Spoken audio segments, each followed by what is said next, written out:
Hello students, स्वागत है आपका सॉल्यूशन के लेक्चर 5 में। तो हमने प्रीवियस लेक्चर में हेनरी लॉ के बारे में डिस्कशन किया था, जहां पे हमने ये देखा था कि गैस की सॉल्युबिलिटी पर प्रेशर का क्या असर होता है। और आपने देखा था कि the mole fraction of the gas which dissolve in liquid is directly proportional to the partial pressure of gas on the surface of liquid था। मीन्स गैस का कितना ज्यादा पार्शियल प्रेशर होगा लिक्विड सरफेस पे, उतना ज्यादा गैस का liquid में सॉल्युबिलिटी हाई होगी, उतना लिक्विड में गैस का मोल फ्रैक्शन हाई होगा। तो जिस पर हम लोगों ने एक फॉर्मूला निकाला था P equal to KH into x. Mole fraction को हम लोग काई से भी बोलते हैं और एक्स से भी बोलते हैं। हम लोग एक्स कहना हमारे लिए ज्यादा आसान है तो हम एक्स बोल देते हैं, लेकिन इसका जो मेन नाम है वो काई है, CHI करके है। तो अब इससे रिलेटेड एक क्वेश्चन देख लेते हैं हम लोग। हेनरी लॉ का एक क्वेश्चन न्यूमेरिक प्रॉब्लम देख लेते हैं, NCERT का ही है। इससे थोड़ा सा आपका और भी कॉन्सेप्ट क्लियर हो जाएगा। तो क्वेश्चन ये देखते हैं, if nitrogen gas is bubbled in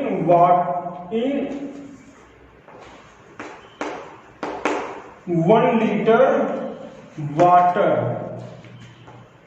at 293 Kelvin, then find the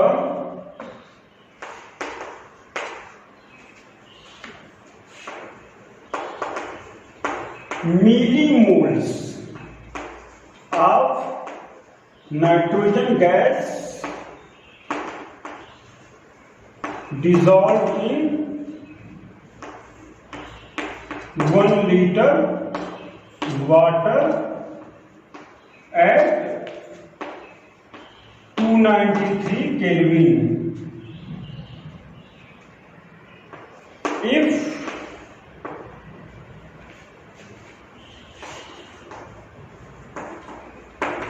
partial pressure of N2 gas is 0.987 bar and KH of N2 at 293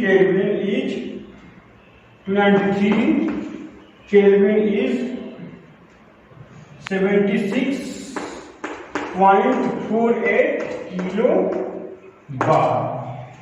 ये क्वेश्चन आपको दिया हुआ है। बोला गया कि if nitrogen gas is bubbled in 1 liter water at 293 Kelvin, then find the millimoles of nitrogen gas dissolved in 1 liter of water at 293 Kelvin if partial pressure of nitrogen gas is 0.987 bar and KH means Henry's constant of nitrogen at 293 Kelvin is 76.48 kilo बार। अब इस question को हमें लगाना है। देखो students, काफी easy question है अगर थोड़ा सा ध्यान दिया जाए तो यहां पे आपको पार्शियल प्रेशर P की वैल्यू दे दिया है, कितना है 0.987 बार, और KH की वैल्यू दे दिया है कितना 76.48 किलो बार दिया है। इसको हम बार में कन्वर्ट कर रहे हैं क्योंकि आप जानते हो कि कोई भी अगर न्यूमेरिकल सॉल्व करना है तो सभी को एक ही यूनिट में रहना होगा, या तो इसको किलो बार में बदलो या किलो बार को बार में। तो हम इसको बार में बदल लेते हैं।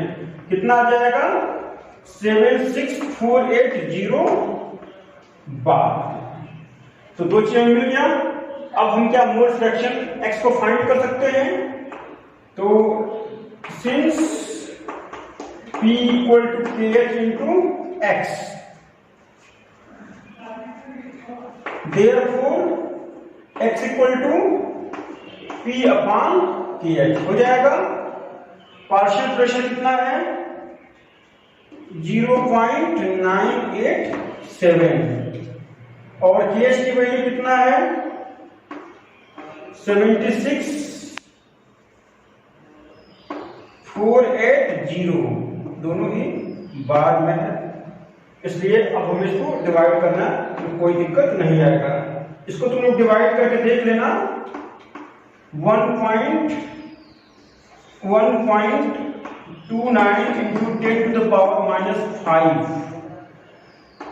इसका मोल फ्रैक्शन की वैल्यू लगभग आ जाएगा। कितना आ जाएगा? 1.29 into 10 to the power minus 5, इनके मोल फ्रैक्शन की वैल्यू आ जाएगी। तुम लोग इसको कैलकुलेशन कर लेना। हमने डायरेक्टली इसका आंसर लिख दिया है क्योंकि डिवीजन करने के लिए हम समय नहीं खराब कर सकते। तो आप इसको डिवीजन करोगे तो वैल्यू कितना है? 1.29 into 10 to the power minus 5। ये क्या है? इसका मोल फ्रैक्शन आया है। ठीक, ये क्या है? मोल फ्रैक्शन है। लेकिन क्वेश्चन में पूछा क्या है आपसे? मिली मोल्स ऑफ नाइट्रोजन पूछा है। तो अब एक नया समस्या है आया, तो आपको मोल फ्रैक्शन निकालना है मिली मोल्स। तो अब हम मोल फ्रैक्शन का फार्मूला अप्लाई करते हैं। आप लोगों ने पढ़ा होगा, पिछले क्लास में आपको बता चुका है। मोल फ्रैक्शन ऑफ नाइट्रोजन कितना हो जाएगा?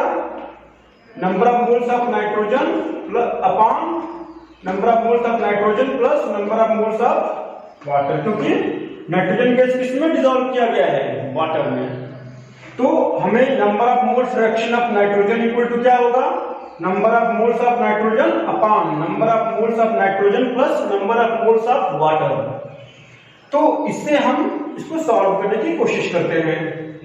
अब देखो स्टूडेंट्स, आपको number of moles of nitrogen तो आपको निकालना है, मोल फ्रैक्शन ऑफ नाइट्रोजन आपको पता है।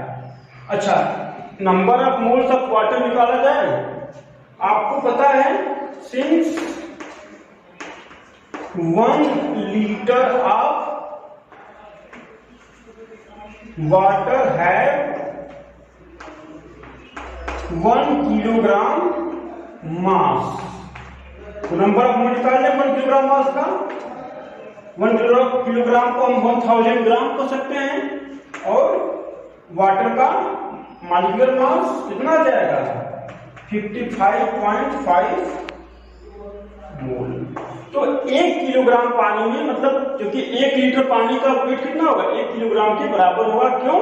क्योंकि आप फॉर्मूला जानते थे, mass equal to volume into density, और मास इक्वल टू वॉल्यूम कितना था? 1 लीटर, डेंसिटी कितना होता है वाटर का? 1। मास में कितना हो गया? 1 किलोग्राम हो गया। तो इस प्रकार से आप वाटर का मास निकाल सकते हो और वाटर की मास निकाल करके आप इसके नंबर ऑफ मोल को फाइंड कर सकते हो। अब इस नंबर ऑफ मोल की वैल्यू को ला करके हम यहाँ पे पुट कर दें तो mole fraction of nitrogen equal to कितना हो जाएगा? Number of moles of nitrogen plus number of moles of nitrogen plus number of moles of water कितना था? 55.5। बल्कि हम यहाँ पे इसका वैल्यू भी पुट कर दें। Number of moles of nitrogen, यहाँ पे मोल फ्रैक्शन ऑफ नाइट्रोजन जो कितना आया था? 1.29 into 10 to the power minus 5। अब आपने 11th में भी पढ़ा है कि जब किसी बहुत बड़ी क्वांटिटी के साथ किसी बहुत छोटी क्वांटिटी को हम ऐड या सब्सट्रैक्ट करते हैं तो ऐसे केस में हम इनके वैल्यू को नेग्लेक्ट कर देते हैं, क्योंकि बहुत बड़े क्वांटिटी में छोटी क्वांटिटी में तुम ऐड करो या सब्सट्रैक्ट करो कोई खास फर्क नहीं पड़ता है। तो बोल सकते हो since number of moles of nitrogen is very very less than number of moles of water, so we can neglect the number of moles of nitrogen. तो कितना वैल्यू हो जाएगा? 1.29 into 10 to the power minus 5 equal to number of moles of nitrogen निकालना था upon 55.5। तो number of moles of nitrogen कितना आ गया 1.29 into 10 to the power -5 into 55.5। Value कितना हो जाएगा इसका, इनको तुम मल्टीप्लाई कर दोगे अच्छे से करके देख लो, कुछ अगर दिक्कत नहीं हो उसको मल्टीप्लाई करके देख लो, लगभग आ जाएगा वैल्यू इनका 7.16 इंटू 10 टू द पावर -4 मोल। कितना आ गया 7.16 इंटू 10 टू द पावर -4 मोल इनका वैल्यू आ गया है। अब इसको तुम मिली मोल में कन्वर्ट करोगे तो 1000 से मल्टीप्लाई कर देंगे तो कह सकते हो 0.716 milli mole, that should be the answer. क्योंकि देखो 1000 से मल्टीप्लाई करोगे 10 का मान 7 बचेगा, डेसिमल यहां चल जाएगा 0.716 मिली मोल। तो काफी आसान क्वेश्चन था, एक बार इसको हम शॉर्ट में और बता देते हैं। ये आपको क्वेश्चन दिया गया, क्वेश्चन में आपको how much milli mole of nitrogen gas dissolve in water, ये क्वेश्चन पूछा गया था। तो आपने क्या लगाया, हेनरी का फार्मूला अप्लाई किया, P equal to KH into x का वैल्यू कितना होगा P अपॉन KH, P और KH आपको दिया गया था, सो आपने अप्लाई किया, ये कितना आ गया, ये मोल फ्रैक्शन ऑफ नाइट्रोजन आ गया। फिर आपने मोल फ्रैक्शन ऑफ नाइट्रोजन का फार्मूला अप्लाई किया, तो यहां पे आपको मोल फ्रैक्शन ऑफ नाइट्रोजन तो मिल चुका है, number of mole of nitrogen निकालना था और number of mole of water आपको निकाला जा सकता है, क्योंकि वाटर कितना दिया था 1 लीटर ऑफ वाटर, तो हमने फार्मूला अप्लाई किया, वाटर कितना गया 1 किलोग्राम, तो हमने number of moles of water निकाल लिया, 1 किलोग्राम को लिख दिया 1000 ग्राम upon molecular mass of water कितना है 55.5 मोल। ये सब चीज आप कई बार कर चुके हो। तो इस प्रकार से 1 किलोग्राम वाटर में 55.5 मोल्स आया। फिर मैथमेटिक्स का रूल है या साइंस में कई बार इसको अप्लाई करते हैं कि अगर बहुत बड़े क्वांटिटी के साथ बहुत छोटी क्वांटिटी अगर ऐड किया जाना है या सब्सट्रैक्ट किया जाना है तो उसको हम नेग्लेक्ट कर सकते हैं एडिशन या सब्सट्रैक्शन को, क्योंकि बहुत ज्यादा कोई फर्क उससे नहीं पड़ता है। तो हमने यहाँ पे इसको सबकी वैल्यू को अप्लाई किया। अब यहाँ पे क्या है 55.5 मोल के सामने number of moles of nitrogen बहुत छोटा होगा, 1000 गुना छोटा से ज्यादा है, तो हमने क्या किया इसको नेग्लेक्ट कर दिया, ऐड करने से अपने को बचा लिया। तो क्या हुआ, हमने वैल्यू को फिर पुट किया और आपका आंसर सामने है। तो ये काफी आसान क्वेश्चन होता है, इसमें कोई बहुत ज्यादा दिक्कत की बात नहीं होती है। ऐसे कुछ क्वेश्चन को आप लोग और ज्यादा प्रैक्टिस करोगे और अगर कोई डाउट होगा तो जरूर पूछ लेना, क्योंकि अगर आज डाउट्स को क्लियर नहीं करते हो तो कल वो और बड़ी समस्या को क्रिएट करेगा और सारे कॉन्सेप्ट में वह दिक्कत आपको कॉज करेगा। छोटी समस्या जो आज दिख रहा है वो कल बहुत बड़ी समस्या में कन्वर्ट हो जाएगा। इसलिए आप लोग अपने इस लेक्चर को देखने के बाद कोई भी समस्या हो तो जरूर पूछ लो, ठीक है। अब हम आगे बढ़ते हैं और स्टडी करते हैं वेपर प्रेशर के बारे में। तो स्टूडेंट्स अब हम लोग वेपर प्रेशर के बारे में और भी ज्यादा डिटेल स्टडी करते हैं। तो पिछले क्लास में मैंने वेपर प्रेशर को डिफाइन किया था, जिसमें बताया गया था कि अगर एक क्लोज सिस्टम है और इसमें हमने वोलाटाइल लिक्विड को रख लिया है, तो ये वोलाटाइल लिक्विड्स कॉन्टिन्यूसली एवापोरेट करेंगे और जब ये कॉन्टिन्यूसली एवापोरेट करेंगे और सिस्टम क्लोज सिस्टम है तो कुछ समय के बाद इनका rate of evaporation rate of condensation के बराबर हो जाएगा। जिस रेट से लिक्विड एवापोरेट करेगा उसी रेट से क्या करेगा कंडेंसेट करेगा, जिसके कारण से क्लोज सिस्टम में इक्विलिब्रियम अटेन होगा। उस समय जो लिक्विड के कारण से जो वेपर बना था वह वेपर का कितना ज्यादा प्रेशर होता है इस लिक्विड के सरफेस पे, वही क्या कहलाएगा वेपर प्रेशर कहलाएगा, वही वीपी कहलाएगा। तो वेपर प्रेशर की ये सब बातों को हमने पिछली क्लास में डिस्कस कर लिया था। बताया गया था कि एक क्लोज सिस्टम में ही होगा और रेट ऑफ इवेपोरेशन पे किन किन फैक्टर्स का प्रभाव पड़ेगा।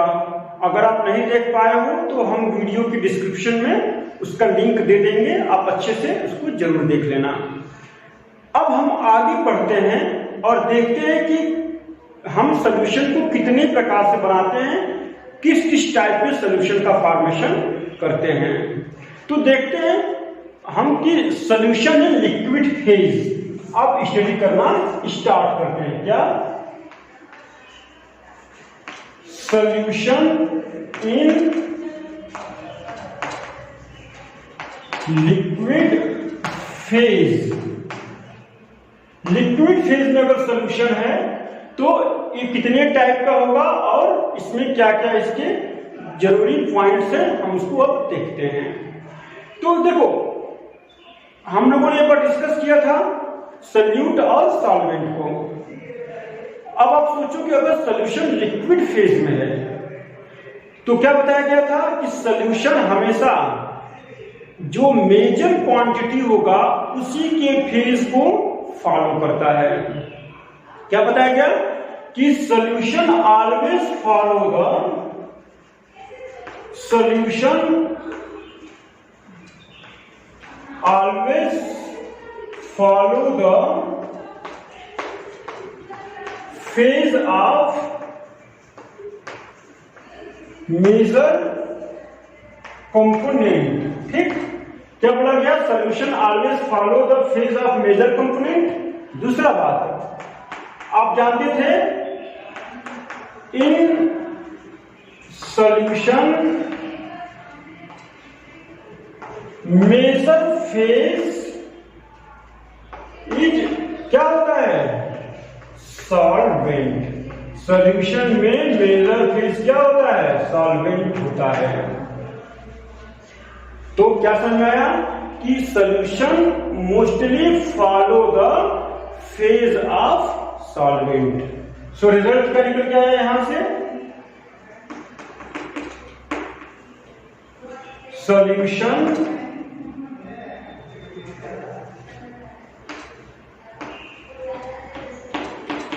Mostly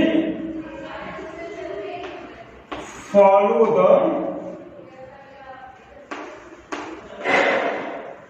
phase of solvent. तो सॉल्यूशन किसका फेज फॉलो करता है? सॉल्वेंट का। तो अब देखो, सॉल्यूशन अगर लिक्विड स्टेट में है, लिक्विड फेज में है, इसका मतलब सॉल्वेंट क्या होगा? उसका कोई लिक्विड होगा। अब ऐसे लिक्विड सॉल्यूशन को तुम कई तरीके से बनाया जा सकता है। तो लिक्विड सॉल्यूशन को हम लोग जो है, लिक्विड सॉल्यूशन को हम कई तरीके से बना सकते हैं। जैसे हो सकता है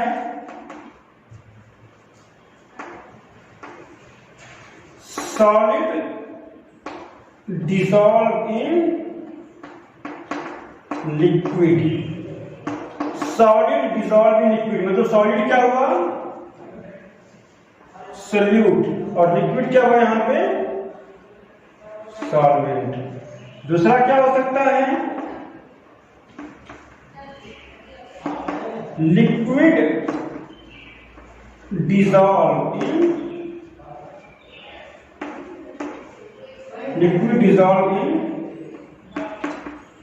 लिक्विड।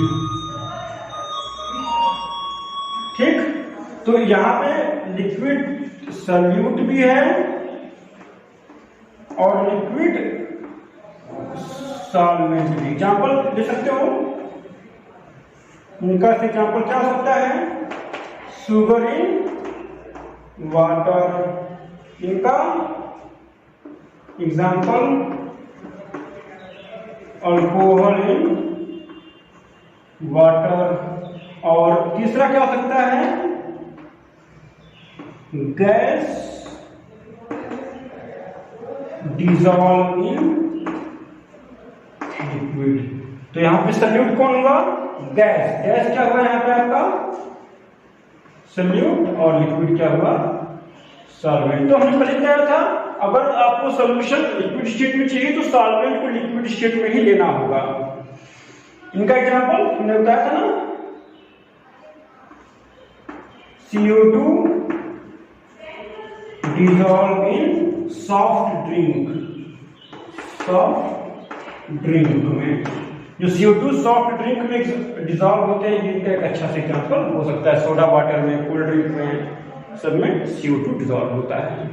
तो ये लिक्विड सोल्यूशन के लिए कई तरीके के हो सकते हैं। तो हम पहला देखते हैं लिक्विड डिजॉल्व इन लिक्विड। इस कंडीशन को पहले स्टडी करते हैं हम लोग हैं, ठीक है।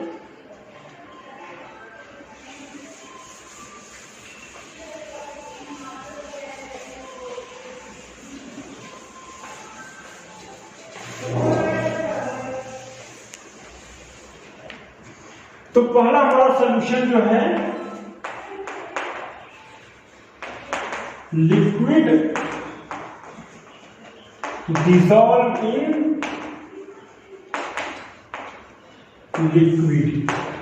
एक लिक्विड सॉल्वेंट के अंदर एक लिक्विड सोल्यूट डिसॉल्व हो, जैसे मैंने बताया था बेंजीन में आपने डिसॉल्व कर दिया पेट्रोल को, अल्कोहल में वाटर या वाटर में अल्कोहल, इनको दो लिक्विड को अगर आप डिसॉल्व करते हो एक दूसरे के अंदर तो बनाता है लिक्विड इन लिक्विड सोल्यूशन का फॉर्मेशन करता है।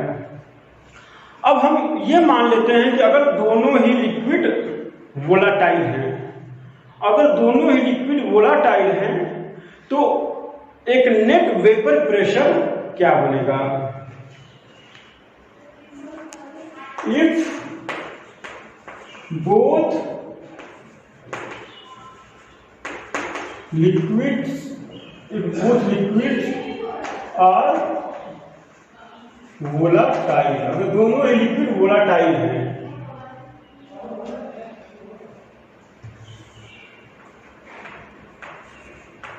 वेपर प्रेशर ऑफ सॉल्यूशन आपको पता करना है, वेपर प्रेशर ऑफ सॉल्यूशन आपको इस केस में पता करना है।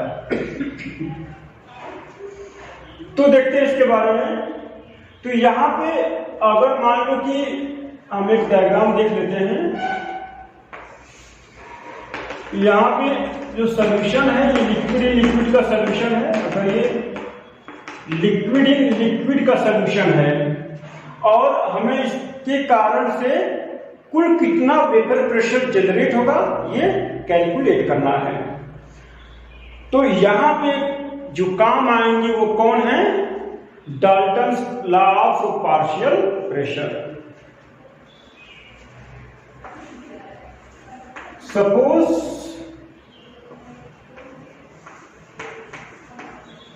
Components are A and B, मान लो कंपोनेंट ए और बी हैं। सिंस we know that, उसमें आपने 11th में एक फॉर्मूला डराइव किया होगा पार्शियल प्रेशर ऑफ गैसेस के लिए कि partial pressure of gas equal to क्या होता है? Absolute pressure of the gas into its mole fraction और total pressure of the gas into its mole fraction. क्या फॉर्मूला आया था? You know that P equal to क्या होता है? Pi equal to P not I into XI। ये आपने previous class 11th में पढ़ा था कि अगर मिक्सअप होगा, एक से ज्यादा गैसेस होंगे तो उस कंडीशन में किसी एक गैस का पार्शियल प्रेशर उस गैस के absolute pressure into its mole fraction, या अगर गैसेस का आपस में मिक्सचर होगा तो उस गैस का pressure partial pressure total pressure into its mole fraction के बराबर होता है। ये फॉर्मूला हो गया Pi equal to P not I into XI। तो अब हम क्या करते हैं, पहले दोनों ही लिक्विड्स की वेपर का बारी बारी से पार्शियल प्रेशर को फाइंड करते हैं। तो partial pressure of A equal to कितना हो जाएगा?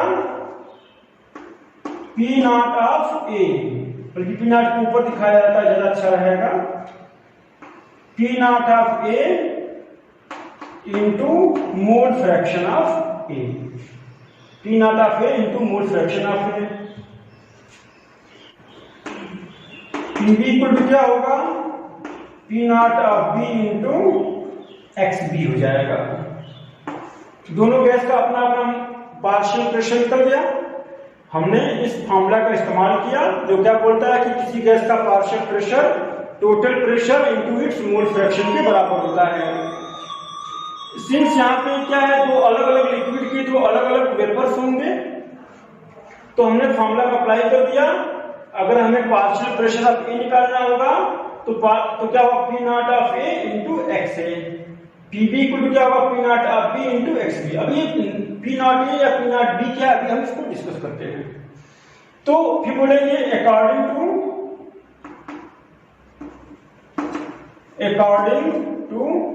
यहां कर दीजिए, कम मिलेगा,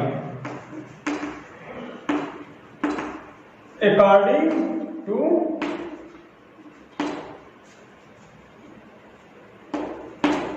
Dalton's law of partial pressure, total pressure P equal to क्या होगा, PA प्लस PB होगा। जैसे उन्होंने कहा था, if two or more gases filled in a close system which are non reacting with each other, then the total pressure of the gas is equal to sum of the partial pressure of all gases।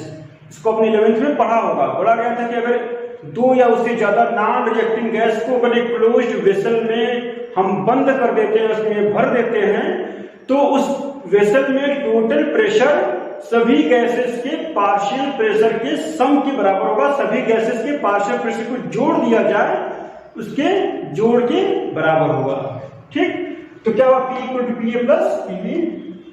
तो total vapour pressure कितना हो जाएगा, P equal to PA का value put कर दें यहां से, कितना हो जाएगा, P not of A plus P not of B। Sorry, कितना हो जाएगा, एक्स से मल्टीप्लाई कीजिए। P इक्वल कितना होगा, P not of A into x A plus P not of B into x B. किसी कोई दिक्कत यहाँ पे, ये होता है। अब तुम लोगों ने पिछले क्लास में पढ़ा था कि टोटल मोल फ्रैक्शन का वैल्यू सम कितना होता है, 1 होता है। X A plus X B का वैल्यू कितना होगा, 1।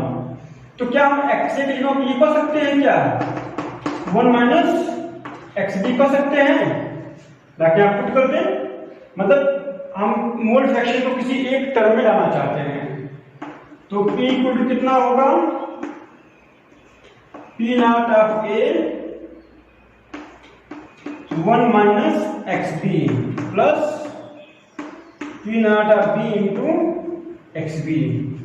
इस ब्रैकेट को ओपन कर दिया जाए, मल्टीप्लाई करके P इक्वल टू कितना हो गया, P not of A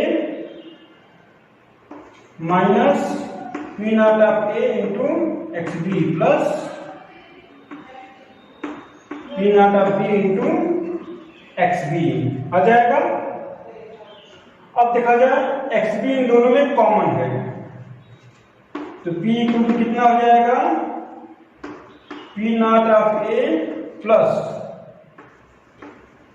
x B common ले लेंगे तो क्या बचेगा, P not of B minus P not of A।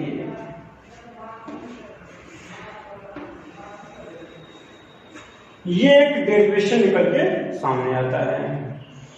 बोला गया कि total vapour pressure of the solution when both components are volatile, when liquid is dissolve in liquid, at such condition the total vapour pressure of the solution P equal to क्या आएगा, P not of A plus X B P not of B minus P not of A। ये एक important derivation था जिसको Raoult ने calculate किया और इसी के बेसिस पे उन्होंने अपना राउल्ट लॉ प्रपोज किया, जिसको अब हम राउल्ट लॉ को यहाँ पे देखते हैं। एक बार इसको तुम लोग अच्छे से समझ गए होंगे। क्या बोला गया कि अगर सॉल्यूशन में दोनों ही कंपोनेंट A और B दोनों ही अगर वोलाटाइल है, क्योंकि सॉल्यूशन क्या है, it is the solution of liquid in liquid. तो हमने कहा कि हम लोग इस फॉर्मूला को पहले 11th में पढ़े हैं, कि partial pressure equal to total pressure into its mole fraction. तो p I equal to P not I into x I.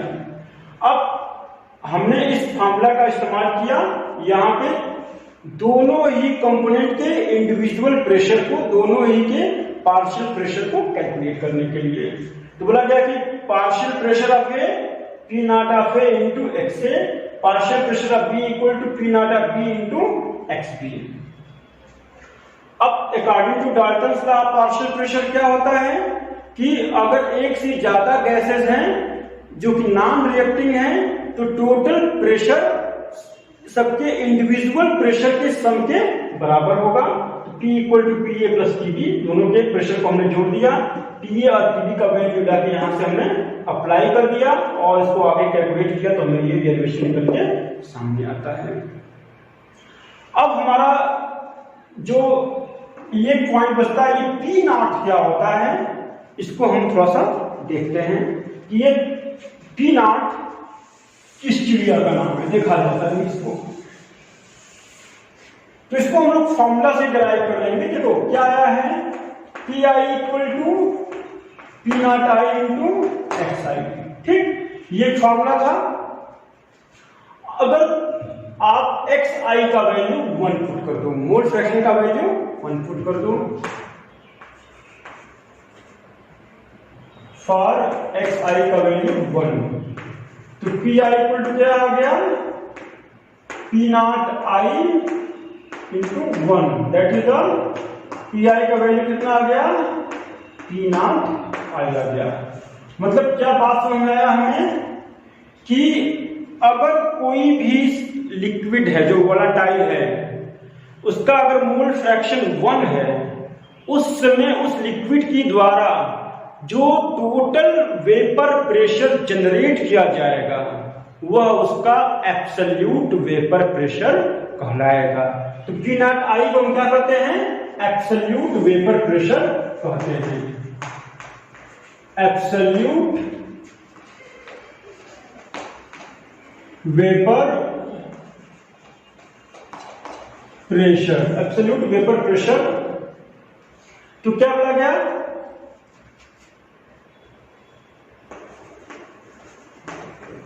Vapour pressure of a pure liquid means pure liquid, इसको क्या कहा गया, प्योर लिक्विड को। Means अब कोई चीज pure होगा उसमें कुछ भी नहीं मिला होगा। इसे आपने देखा कि x A plus X B का वैल्यू 1 है। इफ एक्स बी का वैल्यू 0, एक्स ए का वैल्यू कितना हो जाएगा 1। मतलब कि अगर लिक्विड में कुछ भी नहीं मिला, प्योर स्टेट में हो, उसमें उसका मोल फ्रैक्शन कितना होगा, 1 होगा। मोल फ्रैक्शन उसमें कितना होगा, 1। तो उस समय उस लिक्विड ने जितना वेपर प्रेशर जनरेट करता है वही उसका एब्सोल्यूट वेपर प्रेशर कहलाता है। क्या बोला गया, absolute vapour pressure P naught को कि vapour pressure of a pure liquid में mole fraction is 1, that is known as the absolute vapour pressure. So अलग अलग लिक्विड का अपना एब्सोल्यूट वेपर प्रेशर अलग अलग होगा, वह लिक्विड के नेचर पे डिपेंड करता है। जो मैंने आपको पिछली क्लास में बताया था कि कई सारे फैक्टर होते हैं लिक्विड के एवापोरेशन पे। तो उम्मीद है कि आपको एब्सोल्यूट वेपर प्रेशर ये पी नॉट समझ में आ गया होगा। तो जैसे यहां देखा गया P A equal to P naught A into x A, मतलब जो ए का अपना एब्सोल्यूट वेपर प्रेशर कुछ अलग होगा और उसका मोल फ्रैक्शन अलग था, ऐसे बी का एब्सोल्यूट वेपर प्रेशर अलग होगा, उनका मोल फ्रैक्शन अलग था। तो ये बातें था, कुछ बातें था एब्सोल्यूट वेपर प्रेशर के बारे में। और कोई दिक्कत इसमें हमारे ख्याल से आपको नहीं होना चाहिए। अगर कुछ होता है तो आप इसको जरूर पूछोगे। अब हम देखते हैं राउल्ट लॉ क्या है, राउल्ट ने इस बात को आखिर। तो स्टूडेंट्स अब हम देखते हैं राउल्ट लॉ के बारे में, और ये देखते हैं कि जो फॉर्मूला आपका आया था P I equal to P not I into x I, वो राउल्ट लॉ से कैसे निकाला गया। राउल्ट लॉ, तो राउल्ट काफी अच्छे एक केमिस्ट थे और इन्होंने सॉल्यूशंस के वेपर प्रेशर के लिए एक अपना थ्योरी प्रपोज किया, अपना उन्होंने लॉ जनरेट किया, डिराइव किया और उसके बेसिस पे इस बात को एक्सप्लेन करने की कोशिश किया कि कैसे सॉल्यूशन का वेपर प्रेशर क्वांटिटेटिवली उसको हम लोग रिलेट कर सकते हैं।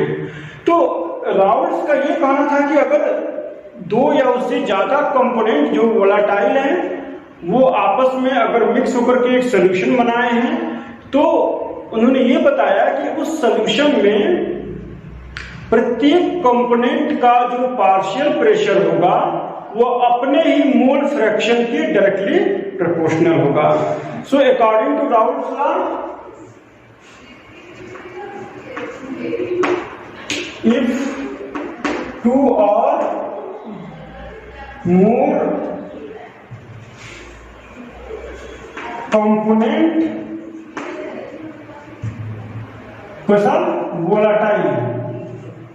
volatile component, if two or more volatile component dissolve to form solution, then क्या कहा हमने,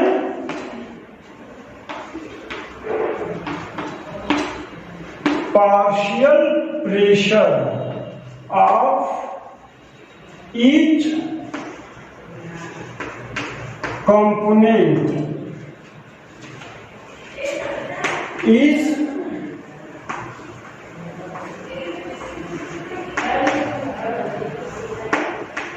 proportional to its mole fraction.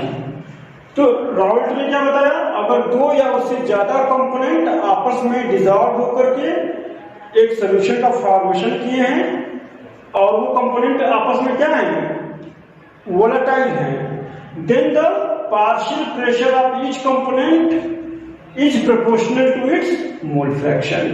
तो उन्होंने इस बात को कहा था कि कोई भी गैस, अगर मान लो कोई भी गैस का प्रेशर पी आई अगर है तो प्रोपोर्शनल होगा उसके मोल फ्रैक्शन एक्स आई के बराबर होगा। प्रोपोर्शनलिटी हटाने के लिए क्या किया था हम लोगों ने, कांस्टेंट पी नॉट आई से मल्टीप्लाई किया, तो क्या हो गया था, P I equal to P not I into x I, जो कि आपका ये फॉर्मूला था। और हमने पी नॉट आई को क्या था, पी नॉट आई क्या था, कुछ बताया था हमने, एब्सोल्यूट वेपर प्रेशर था। क्या था, एब्सोल्यूट वेपर प्रेशर था। तो ये जो पी नॉट आई जो एब्सोल्यूट वेपर प्रेशर है, इसको भी मैंने बताया कि ये एक्चुअली में क्या है कि जब कोई कंपोनेंट प्योर फॉर्म में हो, उसमें कुछ भी नहीं मिला हो, सिर्फ और सिर्फ वही हो, उस समय उसका मोल फ्रैक्शन कितना होगा, 1। ऐसे केस में वह जितना वेपर प्रेशर जनरेट करता है वह उसका एब्सोल्यूट वेपर प्रेशर कहलाएगा। और हमने बताया था कि यह एब्सोल्यूट वेपर प्रेशर लिक्विड के नेचर पे डिपेंड करेगा। तो ये बात था राउल्ट लॉ का। अब राउल्ट ने इसके बेसिस पे एक ग्राफ खींचा और उन्होंने इस ग्राफ के थ्रू इसको एक्सप्लेन करने की कोशिश किया। किसी को कोई दिक्कत इसमें?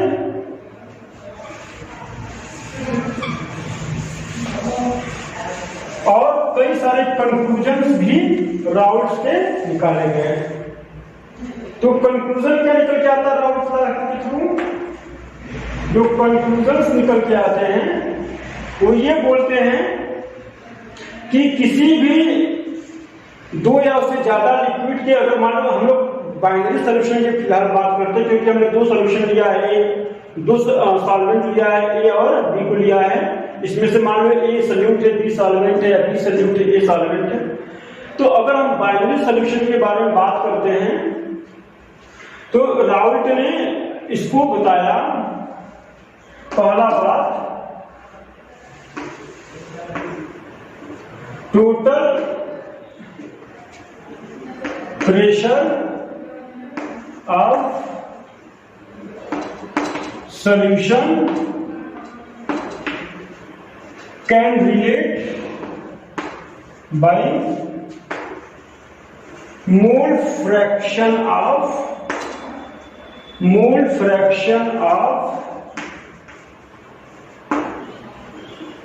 Any component. इसे देखो, यहां पे हमने टोटल प्रेशर को सिर्फ एक ही की मोल फ्रैक्शन बी से ही रिलेट कर दिया। ऐसे हम चाहते तो इसको सिर्फ ए से भी रिलेट कर सकते थे। तो पहला क्या कंक्लूजन निकल के आया कि total pressure of solution can be relate by the mole fraction of any component. इसमें किसी कोई दिक्कत नहीं होना चाहिए, बिल्कुल बात समझ में आ रहा है। दूसरा बात क्या बोला गया कि अगर हम किसी के भी एक के मोल फ्रैक्शन को चेंज कर दे, जैसे मान लो अगर हमने ए के मोल फ्रैक्शन को चेंज किया तब भी प्रेशर में चेंजेस आ जाएगा।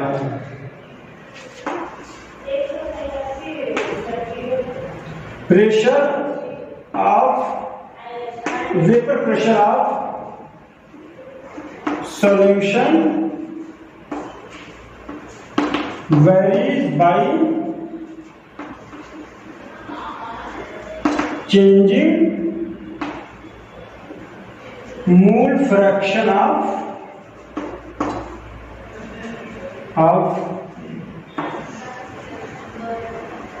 component A और B। किसी की मोल फ्रैक्शन को अगर हम चेंज करेंगे तो total pressure of solution change हो जाएगा। इसे कुछ कंक्लूजन निकाला गया इसकी बेसिस पे, और इसको हम एक ग्राफ के थ्रू ड्रॉ करके देखते हैं कि यह बातें कैसे और अच्छे से एक्सप्लेन किया जा सकता है। तो एक ग्राफ ड्रॉ किया गया इसके लिए।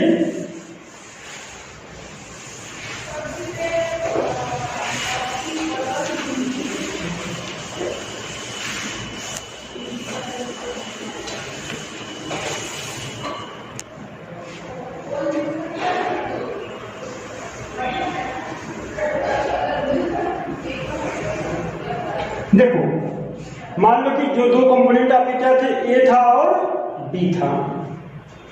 तो मान लो कि यहां पे आपका मोल फ्रैक्शन ऑफ ए कितना है, 0 है, और सपोज करके यहां पे मोल फ्रैक्शन ऑफ बी कितना है, 1 है। मतलब बी का यहां पे एब्सोल्यूट कंडीशन है। ऐसे अब यहां पे देखा जाए मोल फ्रैक्शन ऑफ ए कितना है, एब्सोल्यूट हो गया, और मोल फ्रैक्शन ऑफ बी कितना होगा, 0 हो जाएगा। हमने सपोज कर लिया हमने suppose A is more volatile than B के कंपेरिजन में ए ज्यादा वोलाटाइल अगर है। तो देखो अब यहां पे तो क्या है, हम लोग लिख लेते हैं P I equal to P not I into x I. इसको ध्यान में रखते हुए हम चलते हैं। इधर तरफ क्या है, इनके प्रेशर। अब बताओ, अगर मोल फ्रैक्शन ऑफ ए यहां पे 0 है तो इनका वेपर प्रेशर भी क्या होगा, 0, क्योंकि अगर एक्स आई का वैल्यू 0 पुट कर दोगे तो प्रेशर कितना हो जाएगा, 0। तो मोल फ्रैक्शन ऑफ ए 0, इनका प्रेशर भी क्या होगा, 0 होगा। अब आप जैसे जैसे राइट साइड में बढ़ते हो, चूंकि यहां 1 है, पक्का यहां मोल फ्रैक्शन बढ़ेगा, 0.1, 0.2, 0.5, 0.7, 0.8, 0.9 से 1। तो मोल फ्रैक्शन बढ़ रहा है। हमने कुछ देर पहले कहा था सब कुछ मोल फ्रैक्शन पे डिपेंड कर रहा है।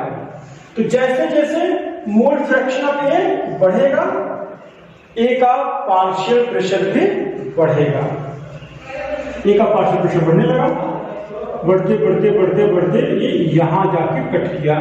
इस समय ए का मोल फ्रैक्शन कितना है, 1। इसका मतलब ये क्या होगा, यह ए का एब्सोल्यूट प्रेशर हो जाएगा, यह ए का एब्सोल्यूट प्रेशर हो जाएगा, क्योंकि हमने कहा था कि जो मोल फ्रैक्शन 1 पे होगा वो उसका एब्सोल्यूट प्रेशर कहलाएगा।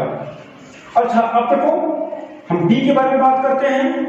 बी का यहाँ पे मोल फ्रैक्शन 1 है और यहाँ मोल फ्रैक्शन 0 है। तो जब बी का यहाँ मोल फ्रैक्शन 0 है तो उसका वेपर प्रेशर कितना होगा, 0 होगा। हमने क्या किया, अब हम क्या करें, राइट से लेफ्ट की तरफ चल रहे हैं, तो क्या होगा, इनका मोल फ्रैक्शन अब यहां से बढ़ते बढ़ते बढ़ते बढ़ते यहां पे आके हमने कट किया। देखो अब इसमें बी का मोल फ्रैक्शन कितना है, 1, तो ये बी का क्या होगा, एब्सोल्यूट प्रेशर हो जाएगा। तो ये हो गया आपका pressure, absolute vapour pressure of B, absolute vapour pressure of A. अब ये किसका हो गया, ये आपका PA है और ये क्या है, ये B। अगर हम टोटल वेपर प्रेशर देखें, जो मैक्सिमम कहां से कहां तक जा सकता है, ये हो गया pressure of solution, P equal to PA plus, यह सॉल्यूशन का प्रेशर हुआ। मतलब सॉल्यूशन का वेपर प्रेशर मिनिमम कितना हो सकता है, P0B, और मैक्सिमम कितना हो सकता है, P0A। बीच में क्या होगा, दोनों के प्रेशर का सम होगा। क्योंकि अगर प्योरेस्ट फॉर्म में अगर आपका क्या आ गया, B आ गया, तो कम से कम B के एब्सोल्यूट की प्रेशर के तो बराबर होगा ही होगा।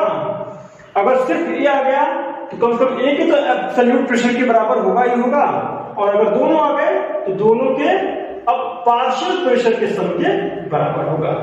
तो यह राउल्ट ने एक ग्राफ के थ्रू बताया कि वेपर प्रेशर लीनियरली वैरी कर रहा है, मोल फ्रैक्शन के लीनियरली वैरी कर रहा है। जैसे जैसे मोल फ्रैक्शन घट बढ़ रहा है वैसे वैसे पार्शियल प्रेशर भी घटता बढ़ता है, और प्योर केस में एब्सोल्यूट प्रेशर में बदल जाता है। तो ये कुछ बातें था राउल्ट लॉ और उनकी ग्राफिकल रिप्रेजेंटेशन के बारे में। कोई दिक्कत किसी को हो, हमने फिर से बता देते हैं। हमने दो कंपोनेंट लिया है, ए और बी, जो शुरुआत में लिया था हमने। सपोज कर दिया था A is more volatile than B. हमने इधर साइड में ए का मोल फ्रैक्शन 0 लिया है, और यहाँ पे मोल फ्रैक्शन ऑफ ए 1 लिया है। यहाँ पे मोल फ्रैक्शन ऑफ बी 1 है, तो यहाँ पे 0 है। अब आप जानते हो कि अगर मोल फ्रैक्शन ऑफ ए 0 होगा तो इसका वेपर प्रेशर भी कितना होगा, 0 होगा। ठीक, अब जो हमने राइट साइड में जा रहे हैं लेफ्ट से, तो मोल फ्रैक्शन ऑफ ए बढ़ रहा है तो इसका प्रेशर भी बढ़ रहा है।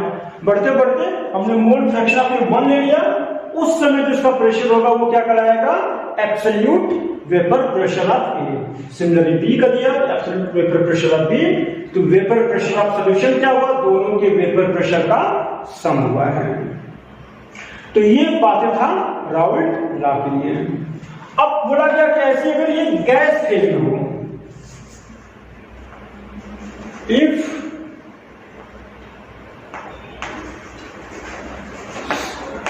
solution in gas phase, तो and suppose mole fraction of A, suppose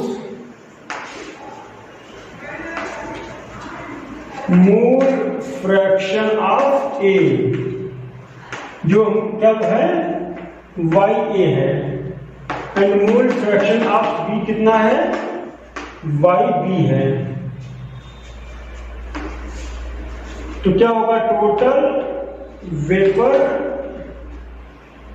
pressure कितना हो जाएगा, P इक्वल टू फिर से वही PA प्लस PB, तो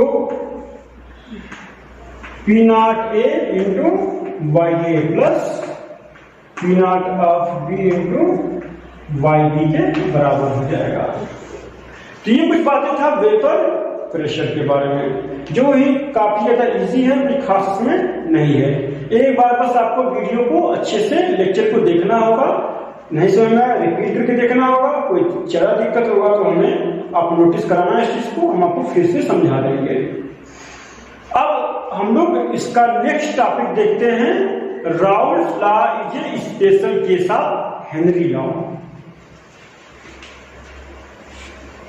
अब नया टॉपिक इसमें जो है वो ये है कि Raoult law is a special case of Henry law. ये कैसे होगा, ये कई बार बोर्ड में पूछा गया है। इसको आप इस सेंटेंस को सही साबित करो कि Raoult law is a special case of Henry law. Raoult law is a special case of Henry's law. अब कोई नहीं इसे कुछ ये भी पूछ सकता है, Henry law is special case of Raoult law. तो ये काफी आसान है और आप समझोगे तो बहुत इजीली समझ में भी आ जाएगा। तो हम पहला देखते हैं,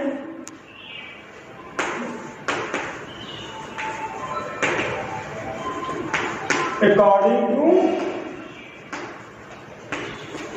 हेनरीज लॉ क्या था, कुछ याद है? Solubility of gas in liquid के बारे में बोला गया था।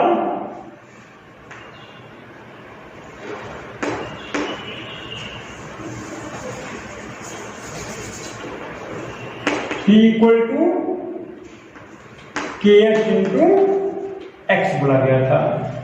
पार्शियल प्रेशर ऑफ गैस और मोल फ्रैक्शन में रिलेशनशिप की बेसिस पे बोला गया था, या इसको हम ऐसे भी बोल सकते हैं, क्या बोला गया था हेनरी लॉ के through, solubility of the gas in liquid is directly proportional to the partial pressure of gas on the surface of liquid।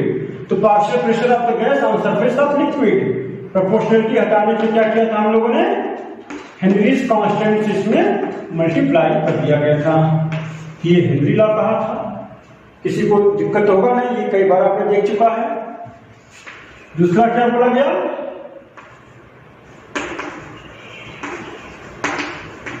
According to Raoult's law क्या बोला उन्होंने, vapour pressure of the gas is directly proportional to the mole fraction of liquid और mole fraction of that component बोला गया था। तो क्या बोला गया था, vapour pressure is directly proportional to its mole fraction बोला गया था, Pi equal to mole fraction of xi। तो इसको हटाने के लिए क्या किया गया, Pi equal to absolute vapour pressure P not I into xi किया गया था। ये बात क्या आया, ये मान लो फर्स्ट हुआ, ये मान लो सेकंड हुआ। अब अगर हम दोनों ही इक्वेशन को रिलेट करते हैं, दोनों ही इक्वेशन को आपस में कंपेयर करके देखा जाए, तो दोनों में कोई खास अंतर दिख रहा है क्या? दोनों ही जगह प्रेशर, पार्शियल प्रेशर के बारे में बात किया गया है, दोनों ही जगह मोल फ्रैक्शन के बारे में बात किया गया है, ठीक। सिर्फ इनके प्रोपोर्शनलिटी कांस्टेंट का ही डिफरेंस है। और आप जानते हो कि LHS बराबर है, RHS में जो भी कंपोनेंट है सब आपस में इक्वल है, तो ये दोनों भी आपस में क्या होंगे, इक्वल ही होंगे। तो एक्चुअली में हम देखते हैं, by comparing equation first and second, हम इक्वेशन फर्स्ट और सेकेंड को आपस में अगर कंपेयर करके देखा जाए तो